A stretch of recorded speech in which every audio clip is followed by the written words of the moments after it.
Adobe Illustrator-ում երբ որ մենք աշխատում ենք, ամենակարևոր բաներից մեկը, որ մենք պետք է հասկանանք, որը միշտ պետք է գալիս վեկտորական աշխատանքներ կատարելու համար, դա այն է, որ Illustrator-ում գոյություն ունի երկու տեսակի ներկայացում։ Դրանցից մեկը դա կառուցվածքն է, այսինքն որը բաղկացած է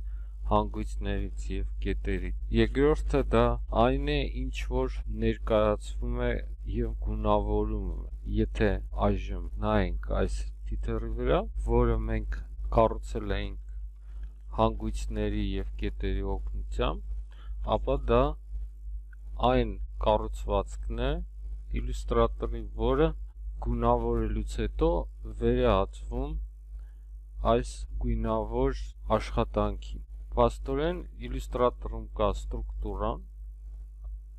այն որը մենք ստեղծում ենք օբյեկտը եւ դրանից հետո մենք իրականացնում ենք այդ օբյեկտի գունավորումը։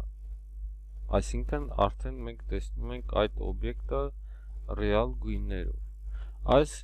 երկու ռեժիմները կարող են օգտագործվել Illustrator-ում տարբեր հետաքրքիր էֆեկտներ ստանալու համար եւ նա հանդիսանում է Adobe Illustrator-ի հիմնական դրույթներից, որի հիման վրա ստեղծվում են նրա բոլոր հատկությունները։ Այս երկու ռեժիմների դիտումը, ինչպես մենք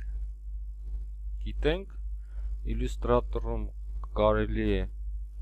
իրականացնել View Outline, այսինքն Ctrl-Y շորտքաթով ռեժիմում։ Եթե մենք տալիս ենք Outline, ապա դուք տեսնում եք, որ հիմա մենք կարող ենք տեսնել մեր բոլոր պատկերները միայն կառուցվածքային ձևով, այսինքն կետերի եւ հատվածների վեկտորական։ Սա կոչվում է եզրագծային կամ կառուցվածքային դիտում։ Անգլերեն մենք այն ասում ենք outline։ Եթե մենք այժմ վերադառնանք preview, այսինքն դիտումը, որը արդեն գունավորված է, ապա մենք կտեսնենք այն ռեալ օբյեկտները, որոնք գոյություն ունեն։ Իսկ ինչպես տեսնում եք, այս մի օբյեկտը, եթե նա չունի գույն, ապա նա տեսանելի չի։ Եվ եթե մենք տպենք այս էջ, ապա այս օբյեկտը չի հայտնվի մեր տպագրական թղթի վրա։ Ստրոկերը եւ ֆիլերը Adobe Illustrator-ում, սա ֆիլն է եւ ստրոկը նրա գույները, պայմանավորում են հատվածների ներկայացումը, այսինքն նրանց գունավորումը։ Illustrator-ում ֆիլը, այսինքն լիցքը եւ ստրոկը, կարելի ասել եզրագիծը, հանդիսանում են այս օբյեկտի ատրիբուտները։ Բացի դրան, մենք կարող ենք ամեն մեր մի պատկերին Adobe Illustrator-ում ավելացնել էֆեկտներ համապատասխան, այդ էֆեկտները կփոփոխեն նրա ներկայացումը։ Օրինակ, եթե մենք այժմ տանք extrude կամ bevel էֆեկտը Illustrator-ում, ապա դուք կտեսնեք, որ այս սովորական օբյեկտի ներկայացումը մենք արդեն տեսնում ենք եռաչափ պատկերով։ Եթե մենք հիմա մտնենք outline, ապա դուք կտեսնեք, որ մենք ունենք միայն մեր սկզբնական ուղղանկյունը, որը կազմված է հատվածներից եւ կետերից։ Այսինքն այդ ամբողջ գունավորումը կամ նրա ներկայացումը կատարվում է այս ստրոկերի վրա։ Այս ստրոկերը պատկերներում կարող են բաշխվել այս փաթերով, ձևերով։ Օրինակ, եթե մենք այժմ բացենք Windows Stroke հատկությունները, ինչպես մենք ուսումնասիրել ենք այն, ապա դուք կարող եք տեսնել, անենք show option, որ այստեղ մենք այս գույնը, որը տրված է այս ստրոկին, կարող ենք բաշխել ինչպես գծից ներս,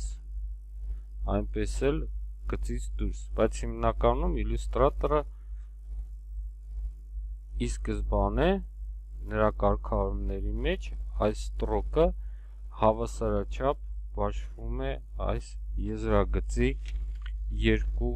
կողմերով եւ կազմում է նրա հաստությունը, օրինակ 10 point։ Այս ներկայացումը գունավորում է Adobe Illustrator-ում, երբ որ մենք նկարում ենք, այն տեղի ունենում ըստ դասավորվածության, այսինքն վերևից ներքև օբյեկտները դասավորվում են իրար վրա, որը մենք կարող ենք դիտել մեր layer պանելում։ Այս layer վահանակում, ինչպես տեսնում եք, կան layer-ներ, որոնց մեջ մենք ունենք օբյեկտներ։ Եվ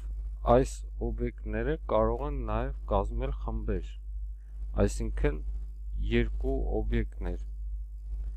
այսինքն երկու layer-ներ, եւ այս օբյեկտները մենք կարող ենք խմբավորել object group control G հրամանով, եւ դուք տեսնում եք, որ այժմ մենք ավելացրեցինք եւս մի shared, այսինքն layer, որի անունն է group, եւ այստեղ մենք ունենք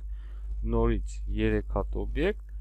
որը նկարված է մեկը մյուսի վրա։ Այս հերթականությունը մենք կարող ենք փոփոխել փոփոխելով layer-ների դասավորվածությունը, այսինքն մեկը մյուսի վրա, ինչպես հիմա տեսնում եք։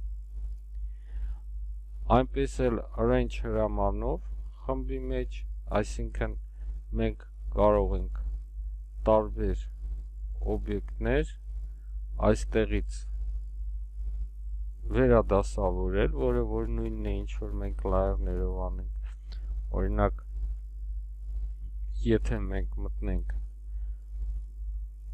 այս խմբի մեջ, որը արվում է Direct Selection tool-ով կամ երկու անգամ սեղմելով, որ հիմա մենք մտնում ենք այդ խմբի մեջ, դուք տեսնում եք layer, հետո group, այսինքն սա ցույց է տալիս, որ մենք layer-ից մտանք խմբի մեջ եւ այս ձևը, որ մենք հիմա տեսնում ենք, կոչվում է Isolation Mode, այսինքն որ մենք